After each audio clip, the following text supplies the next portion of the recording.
called getting caught in the shipping lane.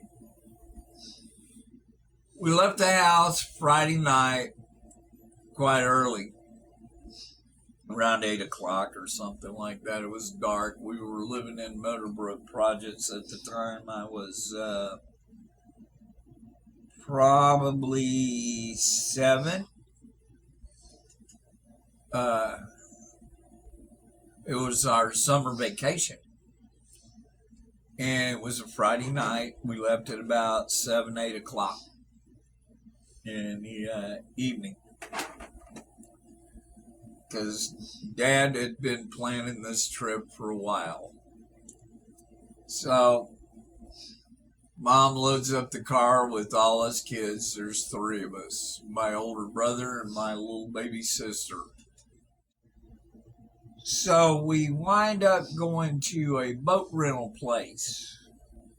My dad rented a wooden boat. It was about a 10 or 12 foot yacht.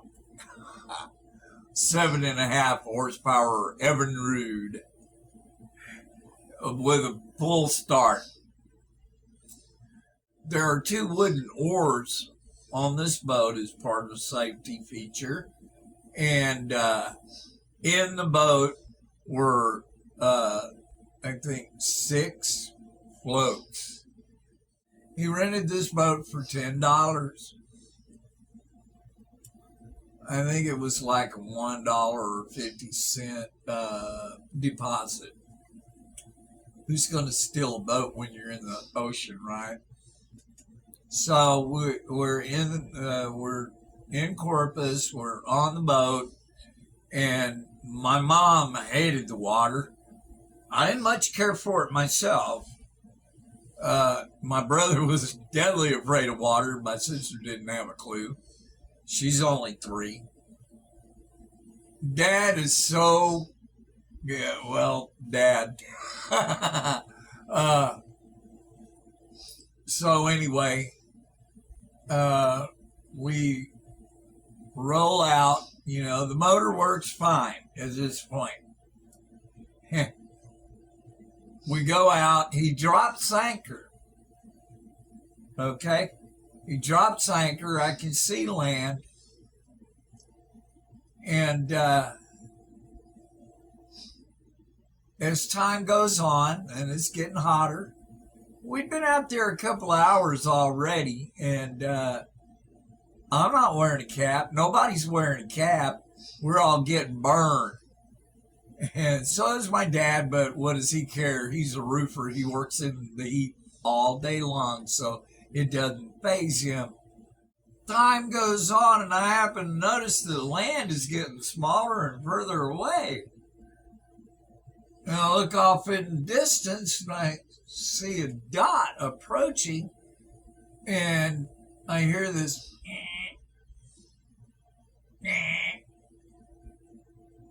And I look at my mom. What do you think that is? I don't know. We look, we listen. It seems to be coming closer. It's approaching. And this little dot grew into a 1-inch polka dot. And it's a little bit louder. We're still not quite sure what this thing is. And it gets closer. It's still hitting the horn. It's getting louder. Now it's this big and closing. I figured this thing was moving 25 knots, which is pretty damn fast on the water. Anyway, time goes on and it gets this big and it starts getting real loud. My mom knew what it was, and she starts squawking at Dad. And he's saying, oh, it's all right. They're just going to roll past us. Oh, really? I'm looking at where land was. There's no land in sight. We're now in the shipping lanes. So here comes what was this big a minute ago is now this tall. And it's blaring a foghorn. And Mom is really squawking loud. And Dad's saying, oh, shut up. You're always bitching. I'm starting to get scared because this thing is now this tall. Yeah, it's about, looks like 3 feet. And it's closing and it's getting bigger and bigger and bigger and bigger. And suddenly it's here splitting a loud boomer. And Dad freaks out. He reels in his line and puts the fishing pole away. And because he's in the back where the motor is, and he starts pulling up the anchor, and the anchor wasn't on the sea floor anymore. It was just hanging. So it was not a very, very good anchor, to say the least. This thing looks like the Statue of Liberty coming towards us, blaring that horn. And so he reaches over and he hits the on switch and he goes, bump, bump, snap. He's holding the crank, the rubber puller for the rope. There's this much rope and it's broken. And the spring, well, it's not fixable at this point. My dad's freaking out.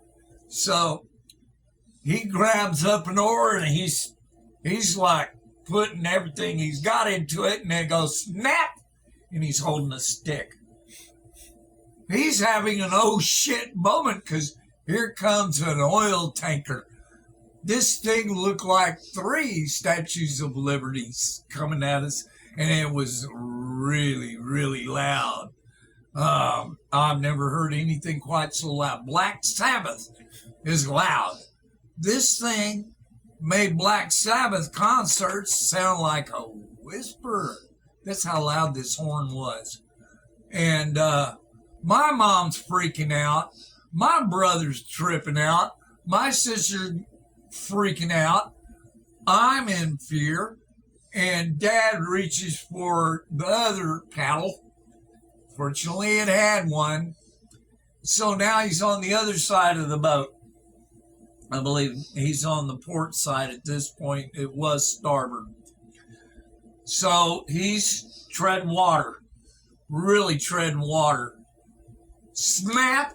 And I reach in and I almost fell in grabbing that paddle, but I got the paddle. I retrieved it. My mom pulled me back. She said, boy, don't you ever do that again. I just saved us. Dad, save us. Dad looked at that and went, yeah. And so he's using the paddle part of the oar because the stick part is broken. That's 2 oars broken. So we just barely, by the skin of our teeth, got out of the way. The wake from this thing, those waves were 15 feet tall because they sent us way up, way down, way up, way down. Hey, it's a song. Yeah, there you go. And by the time we got back to land, which was, I couldn't see land at first. And then, oh, there's what looks like a little building. And then there's land on that horizon. And it gets a little bigger, gets a little bigger, gets a little bigger.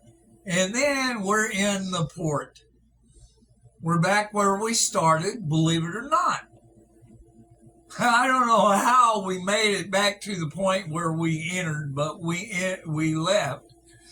We wound up where we started at point A. I couldn't believe it. So anyway, Dad's pretty tired at this point. He's not into doing too much talking.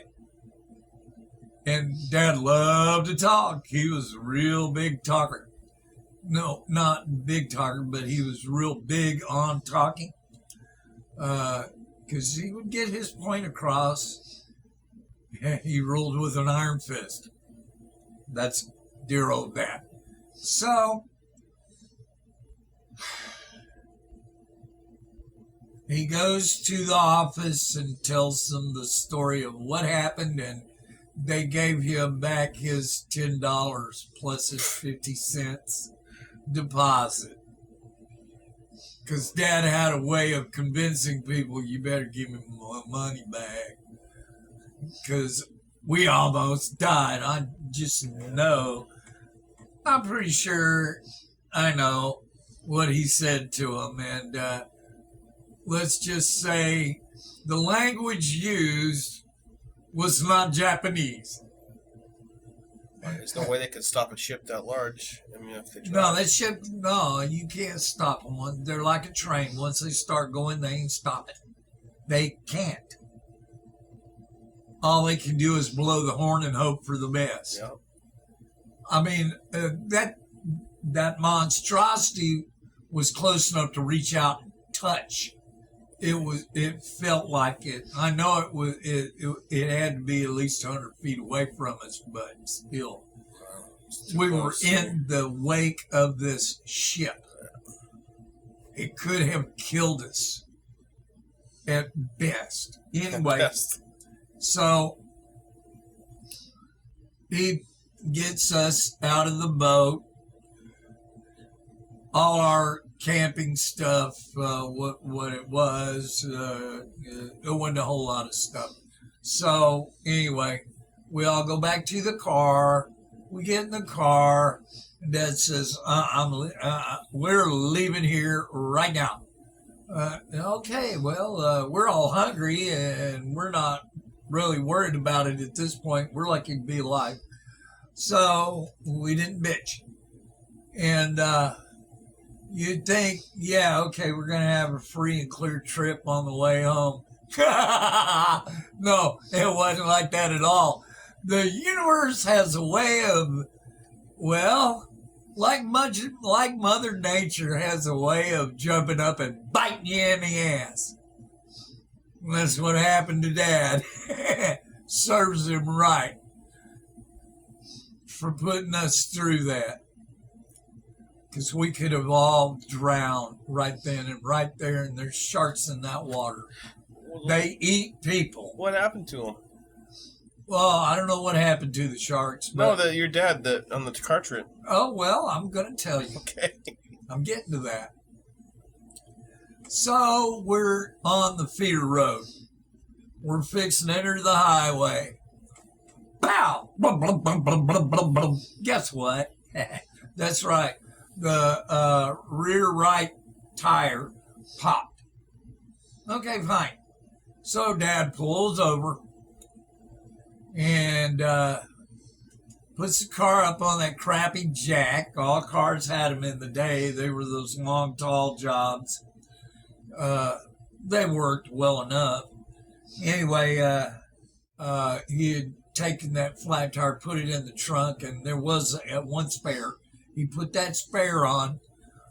5 minutes into the trip, on the way, pow! Blah, blah, blah, blah, blah, blah, blah. Another blowout. He gets the tire off, and he has to roll it down the road a ways. I don't know how far, but he was in the hot sun. It didn't bother him. We're in the shade of the car, and it's hotter than an oven in there. We're all sweating our asses off. He finally comes back, mounts up the tire properly, of course. And this is getting to be a habit. So, long story short, we had 4 blowouts. Jeez. He had to roll that tire to the same station and then back, mount up, blah, blah, blah, blah, blah, blah. Same thing.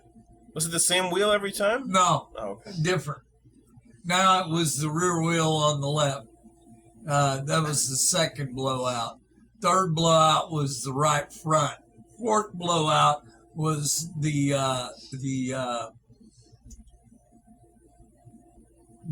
left front. So there was a total of 4 blowouts. Needless to say, Dad didn't feel like talking at all. Wow. And he as much as told my mom, don't you say a fucking word, the last time he got in the car, and he meant that. Mom, it was totally silent all the way back. He didn't even want to hear the radio. We didn't want to hear the radio. We just wanted to get back and go to sleep. So it was about dark 30. We'll say 0 dark 30 when we got back to the projects where we lived. Meadowbrook Projects, which is just right over there. Yeah, still in the same damn neighborhood. And who says a white guy can't play the blues? If you had the shit kicked out of you your entire life, you're going to know how to sing the blues. And I think I got pretty good at it. Just listen to my next video.